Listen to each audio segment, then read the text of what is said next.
本人咧係發言支持咧係2025年施政報告致謝議案。咁喺一個不容易嘅環境咧，制定一份係合適嘅施政報告咧，都係唔容易嘅。我自己認為咧係作咗小嘅改變，做咗大嘅改善，係得到充分嘅肯定。咁當然咧，市民同我哋一樣啦，都希望可以精益求精。特別咧，今個環節咧，我哋都會傾到關於交通出行方面同埋旅遊方面，我都想有啲意見係發表一下。咁其實當局早於咧喺2014咧有個鐵路發展策略中咧，明確計劃咧喺本營嘅選區，即係東九龍將軍澳嗰邊咧興建一條7.8公里嘅重鐵。咁但係咧最後因為多種嘅原因啦，係未能夠真係落成。最後咧就可能要用一啲綠色集體運輸系統咧去替代。當然大家係明白接受嘅。咁但係咧其實2014裏面嘅策略咧係講話呢條線咧係會入到去將軍澳區。咁但係而家似乎咧係未有咁嘅意向，只能夠去到馬油塘設一個站。對於將軍澳真係50萬嘅市民出行嚟講咧，其實係有一定嘅影響。從人口嘅數字嚟睇咧，其實而家將軍澳50萬人口咧，都係而家過渡嘅啫。因為未來咧，政府已經喺再上一年度嘅施政報講咗，喺將軍澳137區將會咧係加入多接近10幾萬嘅人口。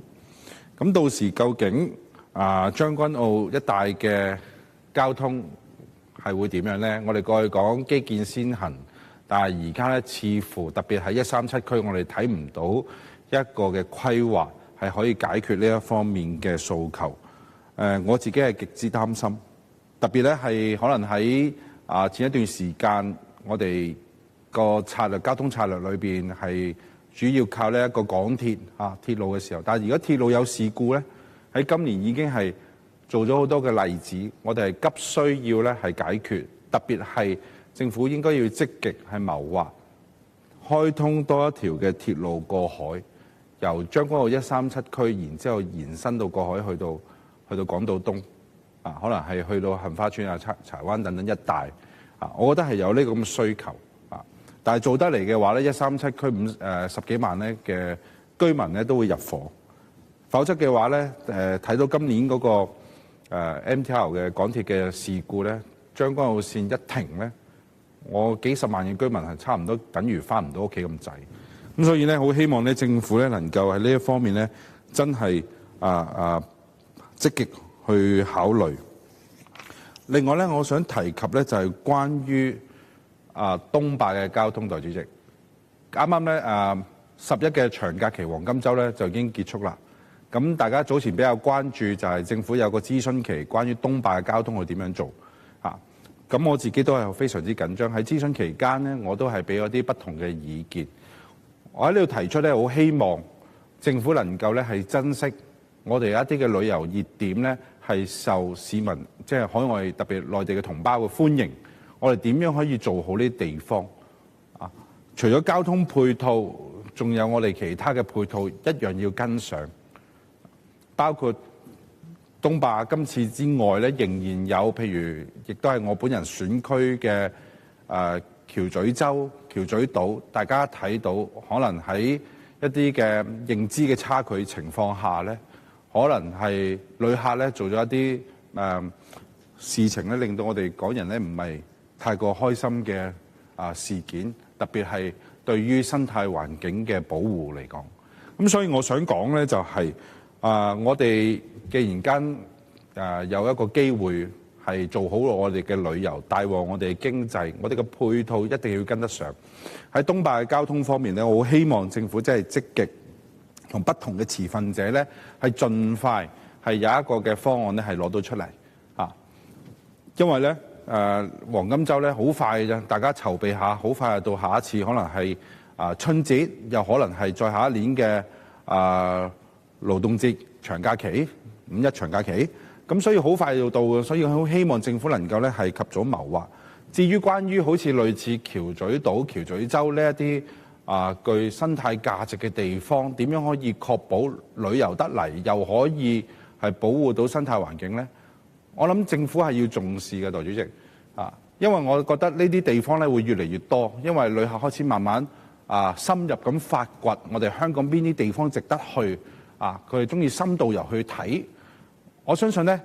剛才講嘅呢啲旅遊點咧唔會減少個旅客，只會越嚟越多。咁越嚟越多嘅時候，我哋嘅配套跟唔跟得上咧？純粹叫漁護署喺橋咀洲嗰度去勸喻啲旅客唔好踐踏一啲嘅珊瑚，其實有冇成效咧？大家可以睇得到。我好希望政府即係發展經濟、推動旅遊嘅時候，真係可以咧同其他部門配合因為好多時候咧，呢啲旅遊點咧係牽涉不同嘅部門一齊去管理，咁所以咧跨部門嘅管理咧都係好重要。希望政府咧能夠即係一一咧去消化一下。另外咧，我想講講就係關於我喺地區見到好多嘅呢方面嘅現象，關於單車即係出行嘅工具之一。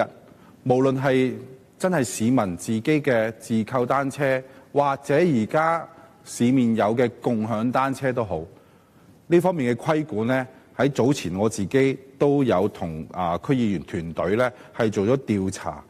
咁亦都發現咗咧係有一啲嘅漏洞，希望咧政府當局可以去考慮。明白嘅，當局有其實好多範疇係需要處理，無論最近嘅網約車等等，都希望後邊咧可以留翻啲時間咧處理共享單車嘅問題。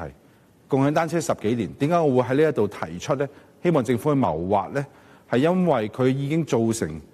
一定程度嘅社區嘅亂象，特別仲有係影響嗰個環境衛生嘅問題因為呢啲車咧，其實擺咗喺度咧，如果冇人用咧，佢有機會可能係因為佢可以載水等等嘅關係咧，係對環境係有影響。咁呢啲車其實如果係參照翻我哋內地或者係海外，其實已經好成功咁，特別共享單車係嘛？我哋市民翻到內地就見到好齊整擺咗喺共享單車專用嘅停泊位，點解我哋香港做唔到呢？咁所以好希望咧呢方面咧都可以稍後即係負責嘅政府部門咧可以去多啲去做呢件事，因為呢件事特別共享單車咧發展10幾年㗎啦，仍然係好似冇網管咁因為我哋有時我相信其他特別係直選嘅立法會議員都會收到求助，嗰啲屋苑同我哋投訴就話嗰啲人擺晒啲單車入嚟，我點我劈翻出去出邊咯，等食環署嚟收咯咁樣。其實成個惡性循環，但係我覺得係咪咁難解決咧？並非嘅，咁所以希望咧當局咧都可以做多啲嘅謀劃。咁咧最後咧喺交通方面，我真係好希望咧同政府之前一樣，能夠做到超前部署，特別基建先行呢句説話咧，好多市民咧擺喺心裏面我希望咧我自己服務嘅選區將軍澳西貢咧，能夠早日咧可以有一個長遠嘅方案，特別係將鐵路咧研究是否可以經過137區去延伸到去港島區，以解決咧係真係交通嘅需求。代理主席，本人咧喺呢一節咧發言到呢度，其他環節同埋範疇咧嘅時候，我會再作補充。多謝。